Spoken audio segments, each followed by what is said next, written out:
Kylie, Scott. Carson. Clayton. Jack. You may have a universe if I may have it. Giuseppe Verdi once said that. These are the sources that I used for my speech today. I used brainyquote.com twice. I used pbs.org and internationalliving.com. I also used my own personal photo album from my trip. My name is Bryce Beall, and I want to talk about today the 3 things that I learned about myself on my trip to Italy. First thing I learned is that I've become very passionate about the Italian culture. I also learned that I want to live there one day. And finally, I learned that I've become a lot more adventurous when it comes to traveling. Mariska Hargitay once said, "The Italian culture is deeply soaked in an appreciation of the good things in life." First thing I'm going to talk about is my passion for the Italian culture. Between the years of 1880 and 1924, approximately 4 million Italians immigrated to the United States. One of them was my great-grandfather. Upon coming back from my trip, I started to speak with my grandmother a lot more about my Italian heritage. She was able to tell me about how my great-grandfather came over here and lived the true American dream. He started his own business from the ground up with nothing in his pocket. Another great thing about the Italian culture is the amazing food. It's some of the best food I've ever had in my entire life. That week I was in Italy was absolutely amazing.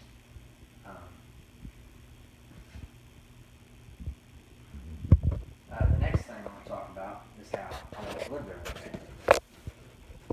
Italy has some of the most beautiful land in the world. From the south, where it's wide open, hills and towns that are built around mountains, literally built into the side of the mountains, homes, all the way to up north, where there's the snowy Alps, and it's absolutely gorgeous up there. While I was there, I was able to drive past wineries and all sorts of different farming communities. As you can see in the picture that I took here, we're driving past a winery about an hour outside of Florence. And when I did get to Florence, I ran into a man that owned a leather shop, and he was actually from Texas as well, so we were able to, that kind of started our conversation, and we got to talking about what it's like to be an American living in Italy, and all the obstacles he had to overcome to get here, and then once he was here, all the obstacles he had to overcome just to have a successful business.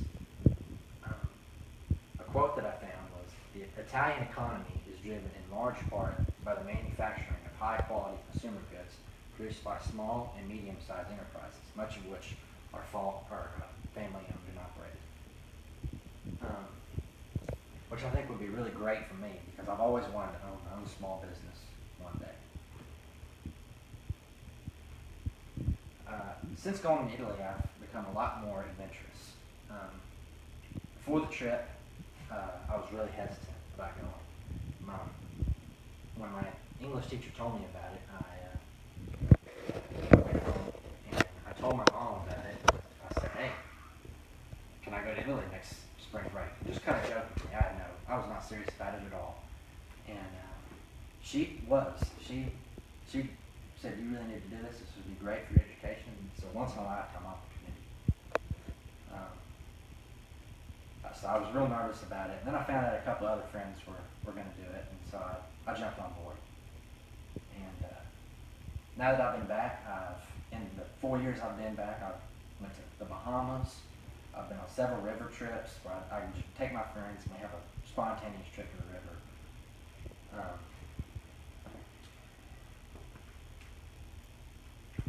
In review, 3 things that I really took away from that trip that I learned about myself was my passion for the Italian culture, how I want to live there one day, and how I've become much more adventurous when it comes to traveling.